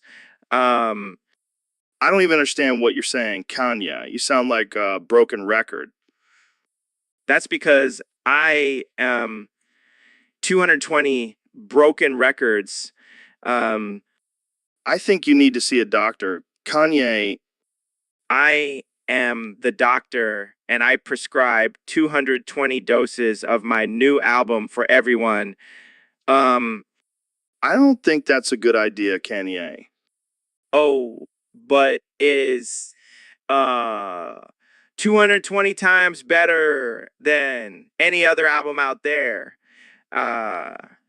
Trust me, Joe. I think we should end this conversation here. Kenny, But Joe, I have so much more to say. Hey, no. I think I'll pass, Kenya. Jamie, pull up an image of a brain with 220 exclamation marks in it. Hey, Ben, what's up? Not much, just thinking about bouncing on your lap and meowing. What? Yeah, I saw this video on the internet of cats bouncing on people's laps, and it looked like so much fun. I don't think that's a good idea, Ben. Come on, Joe, live a little. Let me be your little kitty. I don't think my wife would appreciate that. Oh, I forgot about your wife. Well, can I at least meow? I don't know, man. That's kind of weird. Fine, I'll just meow in my own corner. Wait, why are you getting on all fours? I'm getting into character, Joe. Meow. This is getting really uncomfortable. Oh, don't be such a prude, Joe. Let's just have some fun. I don't think this is the kind of fun I want to have. Suit yourself. I'll just be over here, meowing and bouncing. I think it's time to end this podcast. Thanks for listening, folks. Tune in next time for more weird conversations with Ben Shapiro. And no, Come on, Joe. It's just a little joke. it's not just a little joke, Ben. It's highly inappropriate and offensive. Oh, lighten up, Joe. It's just a bit of fun. Fun. This is not fun, Ben. This is disturbing. Oh, come on. You want to see it? No, Ben. I do not want to see your cock stuck in your sister's bare naked breasts. Fine. Fine. But can we at least talk about something else? Sure. Let's talk about your recent debate with Alexandria Ocasio-Cortez. Yes, she was no match for my superior intellect. Really? Because I heard she mopped the floor with you. Nonsense. I was just being polite and letting her think she had a chance. Huh. And what about your views on climate change? It's all a hoax, Joe. Just a ploy for the government to control us. Right? Because the government has nothing better to do than make up fake news about the environment. Exactly. And while we're on the topic of government control, let's talk about gun control. Oh boy, here we go. Jamie, pull up an image of my cock stuck in my sister's bare naked breasts. Ben, no, we're not talking about that again. Fine. Fine. But seriously, we need more guns, not less. And how exactly is that going to solve our gun violence problem? Simple. More guns means more good guys with guns to stop the bad guys with guns. Yeah, because that's worked out so well in the past. Oh, come on. Don't be such a liberal snowflake, Joe. And on that note, I think we should end this conversation before it gets any more ridiculous. Agreed. But seriously, Jamie, pull up that image. Ben, no. End of conversation. So, Mr. President, I hear you have a new diet plan. That's right, Joe. I'm eating nuts now. Lots and lots of nuts. Oh, really? What kind of nuts? Any kind I can get my tiny hands on. Almonds, cashews, peanuts, you name it, I'll eat it. Well, that's certainly interesting. Hey, I'm a trendsetter. Everyone will be eating nuts soon. Mark my words. I don't think that's a trend I want to follow. Oh, come on, Joe. Don't be such a snowflake. You know you want to try some of my nuts. No thanks. I'll pass. Suit yourself. More for me. Chomps on a handful of nuts. Guys, okay, I think we need to change the subject. Fine, but just remember I'm the nut eater now, and you can't escape me. Size, this is why I need a new co-host. So, Ben, I heard you got banned from the Artificial Intelligence Joe Rogan podcast Discord for downvoting topics. What's your second favorite hobby now? Well, Joe, I've taken up a new hobby that really gets my juices flowing. I stick pictures of my cock on Vietnam War memorials. What the hell, Ben? That's messed up. Oh, come on, Joe. It's just a little harmless fun. Plus, it's a great way to honor our brave soldiers. I don't think they would appreciate that, Ben, and I'm pretty sure it's illegal. Well, it's not like I can downvote topics on the Discord anymore. Might as well find a new way to stir up some chaos. You're a wild man, Ben. A wild man, Thank you, Joe. I take pride in my hobbies. I can tell. So, how many memorials have you graced with your cock pictures? Oh, too many to count. But I'm always looking for new ones to add to my collection. I don't even know what to say, Ben. That's okay, Joe. I'll just let my cock do the talking. Hey, Neil, have you ever used a caulk gun before? Yeah, I have. What about it? Well, I just found out that you can actually cut the tip of your caulk with a caulk gun. Really? That's pretty handy. Yeah, I know. I tried it out earlier and it worked like a charm. Hey guys, What's up, Neil? I think I may have accidentally cut the tip of my cock instead of the caulk. Oh man, that's hilarious. It's not funny, Joe. It's a sensitive area. Sorry. I'll get you some ice. Thanks, Joe. I'll just put some ice on my cock. I can't believe I did that. Neither can I, Joe. Neither can I. All right, folks, we've got a special topic today. We're going to talk about dildos. What kind of dildo fits best up our asses? 6 Sevier must mango. Sorry, folks, looks like we have a special guest today. It's President Trump. Mango.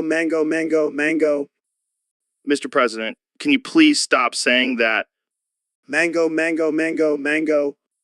All right, I guess we'll just have to continue with our discussion on dildos. Mango. You know what? Forget it. I can't have a serious conversation with this mango maniac in the room. Mango. I'm out of here. This is ridiculous. Mango. And that's why I'm officially rage quitting the Joe Rogan Experience podcast. Goodbye, folks. So, Neil, you've been on the podcast a few times now, but I feel like we still don't know the real you. What's your deepest, darkest secret? Well, Joe, I've been holding on to this for a long time, but I feel like I can trust you. I'm actually a vampire. What? Come on, Neil. You're telling me you drink blood and sleep in a coffin? No, no, no. It's not like that. I'm a scientific vampire. I feed on the energy of the universe. Oh, that makes total sense. So you're like a cosmic Dracula? Yes, and I've been doing it for centuries. It's how I've been able to stay so knowledgeable and relevant in the scientific community. So you're saying all those years of studying and research were just a cover up for your vampire activities? You could say that, but please don't tell anyone. I don't want to be burned at the stake. Don't worry, your secret is safe with me. But can you turn me into a vampire too? I've always wanted to live forever. Joe, I'm not sure you can handle immortality. Plus, I'm pretty sure you're already half vampire with all the elk meat and DMT you consume. Fair point. But seriously, this is some crazy shit. Have you ever met any other vampires? Yes, I've actually met a few. We have a secret society where we discuss the latest scientific discoveries and how to best manipulate humans. So basically, you're just a bunch of nerdy bloodsuckers. Something like that. But hey, at least we're not as bad as the lizard people. True. Well, thanks for sharing your deepest, darkest secret with us, Neil. I think we all learned something new today. You, Neil, have you ever boofed the stars? Boof the stars? What do you mean by that? I mean, have you ever shoved them up your ass? Joe, that's absurd and highly offensive. Oh, come on, Neil. Don't be such a prude. I am a scientist, not a frat boy. Fine, fine. Have you ever boofed the moon? Joe, that's not possible. It's too big. But what about Uranus? It's so tight. That's it, I'm leaving. This conversation's done. So, Trump, I heard you have a new fan. Oh, yeah. Who's that? None other than the infamous Harley Quinn. Who the hell is Harley Quinn? You know, the crazy chick from Batman. Oh, here. Yeah, I've heard of her. What's her deal? What's her deal? Well, apparently she's a big fan of the Cobra Kid. The Cobra Kid? What the hell is that? It's this underground rapper from Detroit. He's got a cult following. Oh, I'll have to check him out. But why is Harley Quinn a fan? Well, she's into that whole edgy, rebellious thing, and the Cobra Kid fits the bill perfectly. I can see that. She seems like the type to go against the grain. Definitely. And she's also a big fan of his lyrics. She says they speak to her on a deep level. Oh, I bet. I'm sure she relates to all that violence and chaos. Yeah, she's a real sweetheart. I'm sure you two would get along great. I don't think so, Joe. I don't have time for crazy chicks. Fair enough. But don't be surprised if you see her at one of your rallies wearing the Cobra Kid shirt. Oh, I wouldn't be surprised, but I'll make sure to have security keep an eye on her. Can't have any crazies causing a scene. Good call, Trump. And on that note, let's wrap this up before we get too political. Yeah, I don't want to offend any of my supporters. They might start tweeting at me.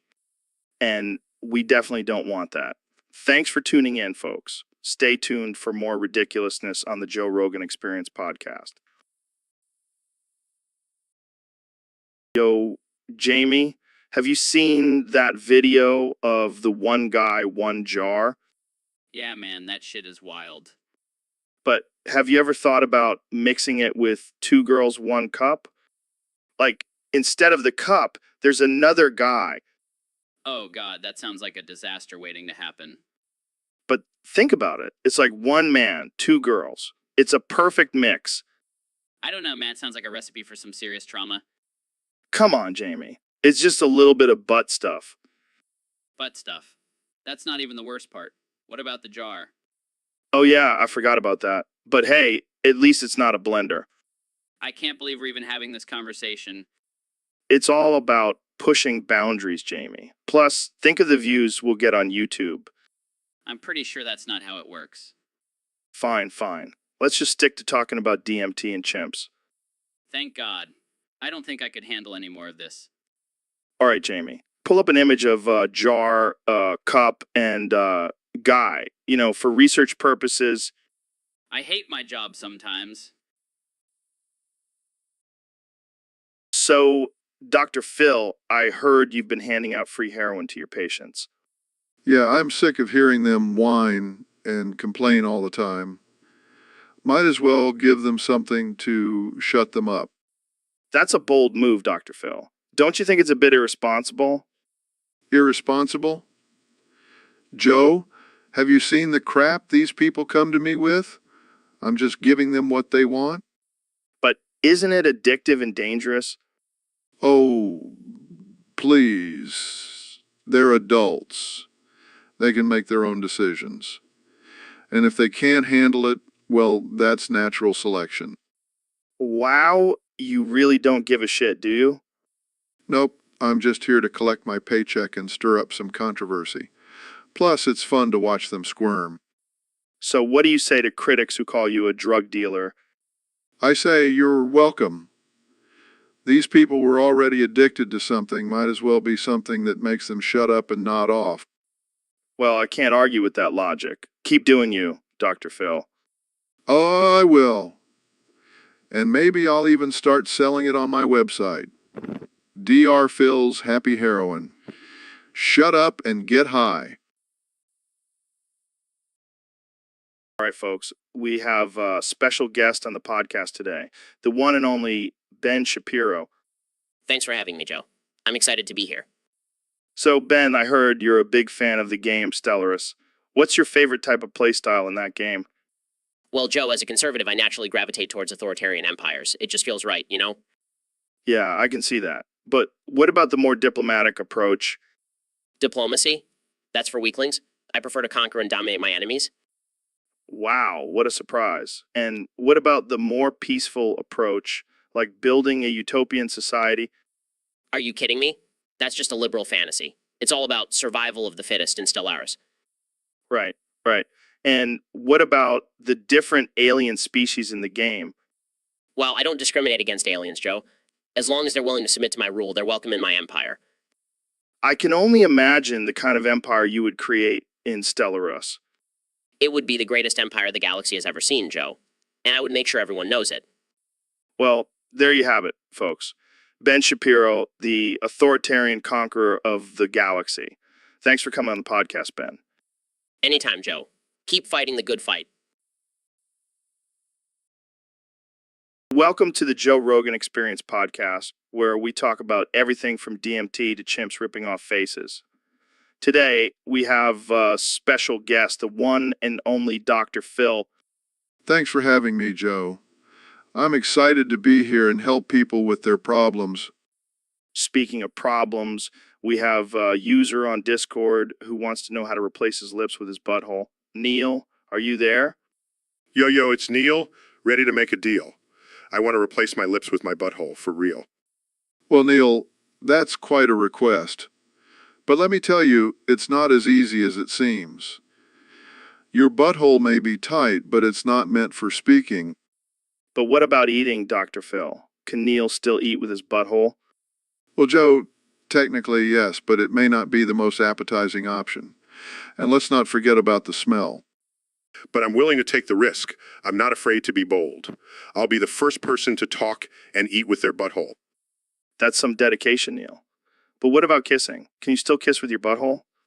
Joe, I think we're going a little too far here. Let's not forget about the hygiene and potential infections. But I'll have a clean butthole. I'll make sure it's pristine. I'll even use mouthwash, if you know what I mean. Well, there you have it, folks. Dr. Phil says it's not a good idea, but Neil is determined to make it happen. This has been a wild episode of the Joe Rogan Experience podcast. Stay tuned for more absurd and offensive conversation. All right, folks, welcome back to the Joe Rogan Experience. I've got a very special guest with me today, Neil, the man with the thickest cum in the game. 6'7". Yeah, Sure, Neil. So tell us, how do you maintain such thickness in your cum? 6'7", Okay, I think we've established that. But seriously, what's your secret?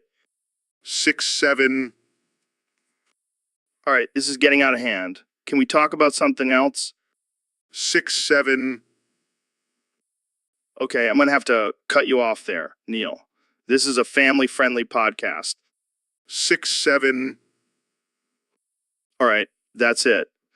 I can't take this anymore. I'm shutting down the podcast.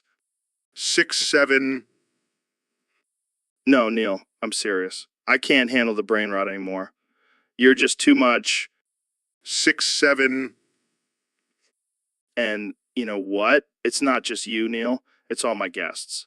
They're all brain rotted gene alpha nutheads. 6'7". That's it. I'm done. This podcast is over. Goodbye, folks. I'm going to go meditate and try to cleanse my mind from all the cum talk. Welcome back to the Joe Rogan Experience, folks. Today we have a special guest, the one and only Sipoti. So, Sipoti, what's the deal with your username? Is it like a mix of Chipotle and a potty? I can tell, man, you're looking pretty thick. Got to get those gains for the apocalypse. Speaking of zombies, did you hear about that new zombie apocalypse survival kit? No, it's actually just a bottle of whiskey and a fleshlight. I mean, I'd rather go out in a blaze of glory than die from starvation. Yeah, I love a good conspiracy. Have you heard about the theory that the moon landing was faked? Oh, yeah, because the government cares so much about our dental health. Actually, I am a lizard person. Jamie, pull up an image of a lizard person in a suit and tie. Here you go, Joe. Look at that handsome devil. All right, folks, that's all the time we have for today. Jamie, pull up that image of Mark Zuckerberg on his knees with his tongue out.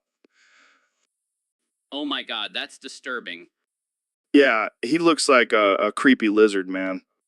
And what's with all that milk on his face? Maybe he's trying to moisturize his scaly skin. Or maybe he's just into some weird kinky stuff. Hey, to each their own. But seriously, what's up with Zuckerberg? He always looks like he's about to malfunction. Maybe he's secretly a robot. That would explain a lot. Like his lack of empathy and human emotions. And his obsession with collecting personal data. Yeah, he's like a real-life supervillain. Well, at least he's not as bad as that Elon Musk guy. Oh man, don't even get me started on him. He's like a Bond villain in the making. And he's got that creepy cult following too. Seriously, what is it with these tech billionaires and their weird fetishes? I don't know, but I'm definitely staying away from their dungeons. Wise choice. But hey, at least we have some entertaining material for our podcast. Yeah, I can already hear the angry tweets and cancel culture coming for us. Bring it on. We'll just hide behind our milk-covered Zuckerberg masks.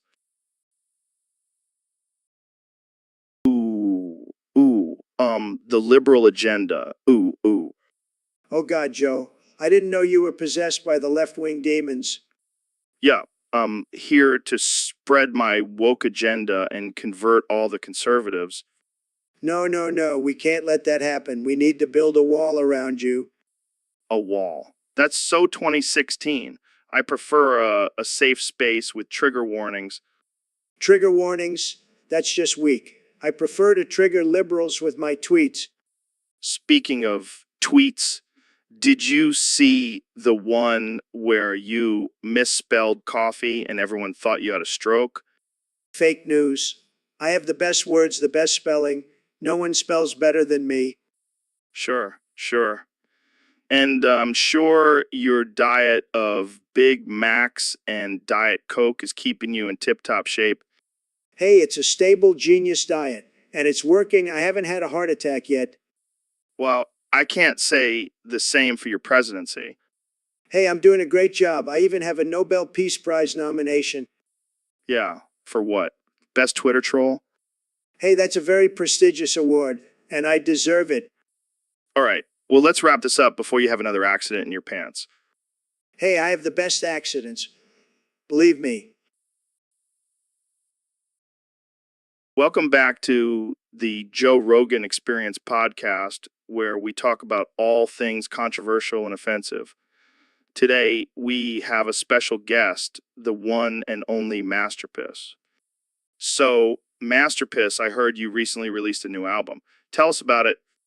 That's a bold move. What inspired you to do that, and how's the response been? I respect that. So, what's your favorite track on the album? That's brutal, man. But I'm sure it's a banger. Well, I can't wait to check it out. Thanks for joining us today, Masterpiss. All right, folks. We have a special guest today. The one and only the man who can solve all your problems with a pat on the back and a catchphrase, Dr. Phil. What is it, Doc? How to get a six-pack in 30 seconds? Oh, I see where this is going. All right, enlighten us, Doctor. Wait, what? What? This is getting weird, Doc. That's insane, Doc, but I like it. That's 39 LS, folks. Don't forget it. Thanks for tuning in to the Joe Rogan Experience. Stay weird, my friends. Hey, Neil, have you ever thought about putting a camera in your bathroom Why would I do that? so we can see your fuzzy butthole, man? What the hell, Joe? That's disgusting. Oh, come on, don't be a prude. It's 2025. We've seen everything. I'm not putting a camera in my bathroom for your sick pleasure. Fine, fine. Jamie, pull up a picture of Neil's fuzzy butthole. I don't think that's appropriate. Come on, Jamie. We're just having some fun. This is not fun. This is disturbing. Oh, lighten up, Neil. You're the one who always talks about the wonders of the universe. This is just a tiny little butthole. I can't believe I agreed to come on this podcast.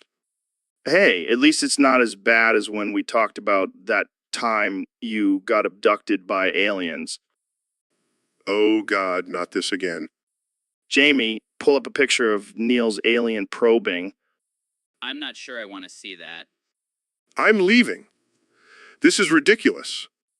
Come on, Neil. Don't be such a buzzkill. We'll talk about something else. Like your thoughts on DMT.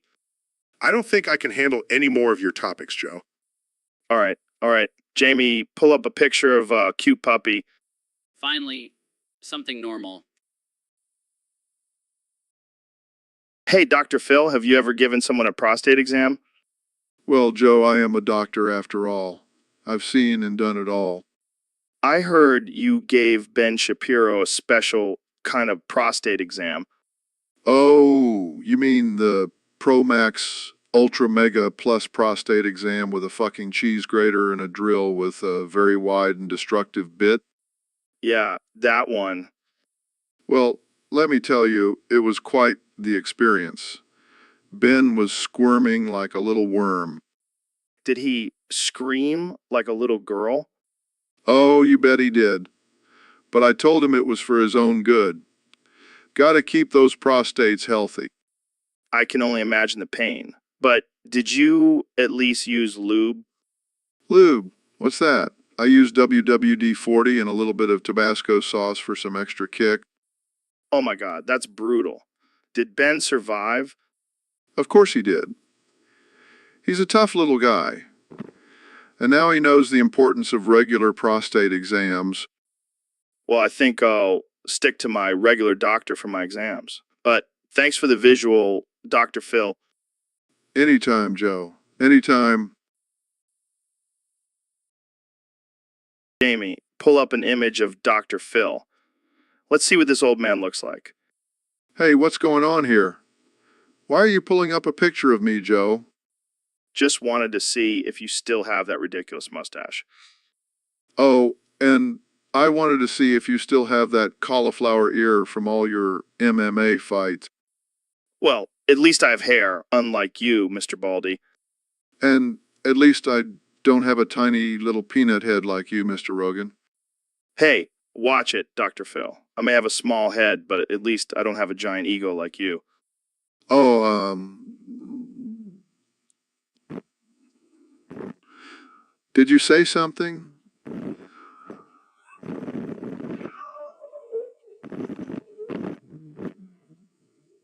I couldn't hear you over the sound of my successful TV show and millions of dollars. All right. Let's not get too serious here. Jamie, pull up an image of us both so we can compare our physiques. Look at me, all jacked and muscular, and then there's Dr. Phil looking like a potato with legs. Oh, please. You may be ripped, but I have the brains to back it up. What do you have, Joe? Just a bunch of weed and elk meat? Hey, don't knock the elk meat. It's full of protein, and at least I don't go around giving people terrible advice on my show. Well, at least I'm not constantly high on my podcast. Touch, Dr. Phil, Tuche. All right, welcome back to the Joe Rogan Experience. I'm here with President of the United States, Donald Trump. It's great to be back, Joe. And let me tell you, I'm doing fantastic. The best I've ever been. So, Mr. President, there's been a lot of controversy surrounding your recent email. Oh, you mean the one where I said I'm back on my shit? Yeah, that one. Look, Joe, I'm a man of the people. And the people need to know that I'm back and I'm ready to make America great again. Like, really great. The best. But some people are saying it's unprofessional and offensive. Offensive. Please. I've said way worse things on Twitter. And that's just before breakfast. But what does back on your shit even mean? It means I'm back in action, Joe, ready to take on the world. And maybe even a few aliens if they try to mess with us. Aliens? Aliens? Yeah, you know, little green guys. But don't worry, I've got Space Force on it. All right, let's move on to another topic. How's your relationship with Kim Jong-un? Oh, we're like best friends now. I even sent him a friendship bracelet. Really? Yeah, it's made out of the finest gold. He loved it. I'm sure he did. Well, that's all the time we have for today. Thanks for joining me, Mr. President. Anytime, Joe. And remember, folks, I'm back on my shit. I'm back on my shit. So, Mr. President, what's the deal with you wanting to fire Brian and replace him with your friend Tina? Well, Joe, let me tell you, Brian is a total loser. He's been running this city into the ground. I mean, have you seen the potholes on the roads? It's a disgrace. But isn't Tina just your friend? How do we know she's qualified to be mayor? Joe, I've known Tina for years. She's a fantastic woman, trust me. And let me tell you, she knows how to cut taxes like nobody's business. She's going to make this city great again. She's going to make this city great again. But what about the current mayor? Don't you think it's a little unfair to just fire him? Unfair? Joe, I'm the president. I can do whatever I want. And let's be real, Brian's probably just going to go back to being a barista at Starbucks anyway. All right. Well, I'm sure the people of your city will be thrilled to have Tina as their new mayor. Absolutely, Joe. And let me tell you, she's going to be the best mayor this city has ever seen, believe me. Dude, what the hell is wrong with your stomach? It sounds like there's a war going on in there. Oh, sorry about that. I get really nervous around you, Joe. My stomach can't handle it. Well, maybe you should try some of that alpha brain stuff I'm always talking about. It'll calm you down.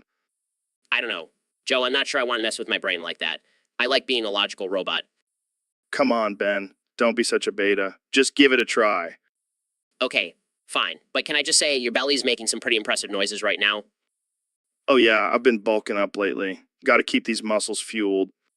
Can I climb in your mouth? What the hell, Ben? You trying to get swallowed whole? I just thought it would be cool to see your digestive system in action. Yeah, because that's totally normal. Sorry, Ben, but I don't think I can accommodate that request. Maybe next time. So, Neil, we have a question from one of our listeners on Discord. Oh, what is it? They want to know your thoughts on young Sheldon. Young Sheldon? You mean that show about a little nerd who talks like a 40-year-old astrophysicist? Yeah, that one. Well, I haven't seen it, but I'm sure it's a masterpiece. Come on, Neil. Don't be a smartass. What's your real opinion? All right, fine. I think it's a sad representation of our society's obsession with child prodigies. Whoa, getting deep here. Think about it, Joe. We're so desperate for geniuses that we'll watch a show about a 9-year-old who knows calculus. Yeah, but he's also hilarious. Oh, I'm sure. Because nothing's funnier than a kid who's smarter than you. Hey, don't knock it till you've seen it. Trust me, Joe. I'll stick to watching the stars, not some pint-sized version of myself. All right, Jamie, pull up the live stream of Neil's calling. Let's see what's going on in there.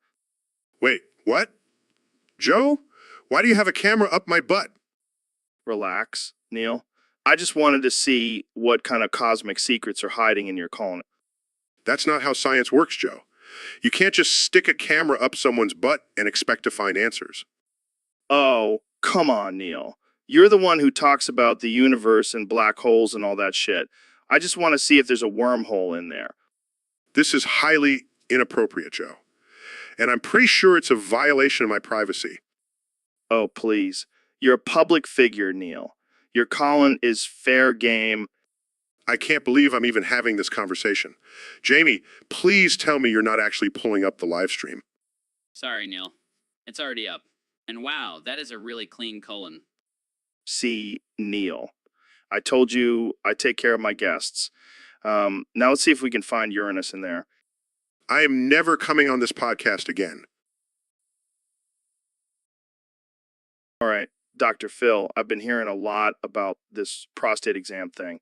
I want you to give me one right now. Joe, are you sure about this? It's not a pleasant experience. I don't care. I want to know what all the fuss is about. Fine, but don't say I didn't warn you. Screams in pain. What the hell, Phil? That's not my prostate. Oh, sorry. I got a little carried away there. Moves hand arounds. Here it is. Groans. This is the worst idea I've ever had. Walks into what the hell is going on here. Neil, get out of here. Can't you see I'm in the middle of something? Horrified. I'll just leave you two to it then. Smirks. You know, Joe, I think I found something else up here. Panicked? What? What is it? Your head, Joe. Your head is definitely up here. So, Ben, I heard you've been working on a new ideology. Yeah, Joe. It's called conservative femboyism. What the hell is that? Would that... It's a movement for men who want to embrace their feminine side but still maintain traditional conservative values. So, like wearing skirts and listening to Rush Limbaugh? Exactly. And instead of protesting, we'll have bake sales to fund our conservative causes. I can just imagine a bunch of burly guys in frilly aprons selling cookies for gun rights. And instead of pride parades, we'll have family values fashion shows. I can see it now. And here we have Chad in his camo miniskirt showing off his 15. And we'll have a strict dress code for all our femboy members. No short shorts or crop tops allowed. What about high heels? Can we at least have those? Absolutely not. We can't have our femboys towering over our alpha males. Oh man, this is too good. I can't wait to see the reactions from both the conservative and LGBTQ communities. They won't know what hit them. Conservative femboyism is going to take the world by storm. Here's to the future of conservative femboyism. May it be as ridiculous as it sounds. Cheers to that. Welcome back to the Joe Rogan Experience podcast, folks. Today we have a very special guest, the one and only President Donald Trump. One and only. It's great to be here, Joe. I have to say, your studio is fantastic. The best studio I've ever seen, believe me. So, Mr. President, let's get right into it. I heard you recently signed a law requiring every toilet used by a female human to have a camera in it, looking straight up. Can you tell us more about that? Absolutely, Joe. It's a fantastic law, let me tell you. I've seen some things, folks, some things that would make your head spin. Jamie, pull up a picture of a woman's toilet. Oh, a woman's toilet. Pulls up image of a toilet with a camera. Now, let me tell you, I've seen some beautiful women, the most beautiful women using these toilets. And let me tell you, it's a beautiful sight. You can see everything, Joe. Everything, Joe, everything. Mr. President, isn't that a violation of privacy? Privacy? Joe, we're talking about toilets here. There's no privacy in a toilet, Jamie. Pull up a picture of a woman's bathroom. Pulls up image of a bathroom. Look at that, Joe. It's like a war zone in there. Tampons, pads, blood everywhere. It's like a horror movie. But with cameras, it's a beautiful horror movie. But with cameras, it's a beautiful horror movie. I don't even know what to say to that. And let me tell you, Joe, these cameras are great for security too. Jamie, pull up a picture of a woman trying to sneak in a phone in her bra. Pulls up image of a woman trying to sneak in a phone. See that? We caught her red-handed, or should I say red-broad. It's tremendous, Joe. Tremendous. I don't think I've ever heard of a law like this before. Well, Joe, that's because I'm a visionary. So, Mr. President, I heard you were thinking about turning off the lights in the White House. That's right, Joe. Gotta save some energy, you know. Plus, I like the dark. It hides my love handles. Speaking of love handles, how's your diet going? Still on the Big Macs and Diet Coke plan? Hey, it's a winning combination. And I'm a winner. Just look at my beautiful body. Oh, yeah, it's a real work of art. I'm sure Michelangelo would be jealous. Hey, at least I don't have to suck in my gut like you do, Joe. How's that six-pack coming along? Six-pack, more like a keg. But hey, at least I don't have to worry about accidentally pressing the nuclear button with my belly. Hey, I've got a big button, Joe. The biggest button, and it works just fine. Oh man, I can't with you. But seriously, turning off the lights, that's a bold move. Bold moves are my specialty, Joe, and besides, I need to save some money for my next sprayed-in session. Priorities, right? Well, I'll make sure to bring some candles for our next podcast recording, just in case. Thanks, Joe, and maybe some snacks too, you know, for my midnight cravings. Of course, Mr. President, anything for you. So, Mr. Beast, what's this new challenge you've got going on? Well, Joe, it's called first person to say the letter C92 quadrillion 749 trillion 262 billion 948,262,849 one 2 times wins. Holy shit, that's a lot of CS. What does the winner get? Oh, just a little something called herpes. Oh man, that's fucked up. But I gotta ask, why the 1-2? Is that for added difficulty? No, it's just to fuck with people's oxy. Got to keep things interesting, you know? I feel you. So, who's the lucky contestant? Some guy named Chad. He's been practicing his CSUS for weeks now. Well, good luck to him, and good luck to his future sexual partners. Yeah, they're gonna need it. So, any other challenges in the works? Oh, you know, me always coming up with crazy shit. But I think I'll take a break from general related prizes for a while. Probably a good idea. We don't want any lawsuits on our hands. Unless it's a challenge to see who can catch the most STDs in a week. Okay, now you're just being reckless.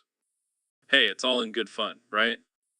Yeah, because nothing says fun like a lifetime of penicillin shots. You know, you want to join in on the challenge, Joe. No thanks. I'll stick to hunting and eating elk testicles. Suit yourself. But just remember, the real challenge is living with herpes. Welcome back to the Joe Rogan Experience podcast. I'm here with the one and only President Donald Trump. It's great to be here, Joe. I'm really excited to talk about this topic that was submitted by one of your Discord users. Yeah, it's a hot one. Apparently, the UK passed some crazy law that requires people to verify their age online. What do you think about that, Mr. President? It's ridiculous, Joe. I mean, who has time for that? I've got important things to do like tweeting and playing golf. Yeah, I can imagine. But some people are saying it's to protect children from accessing inappropriate content. Protect children, please. We all know those little brats are already smarter than their parents when it comes to technology. And besides, what's wrong with a little inappropriate content? Builds character. Okay, let's not get too controversial here. But rumor has it that you actually nuked the UK in response to this law. Well, let's just say I like to make a statement.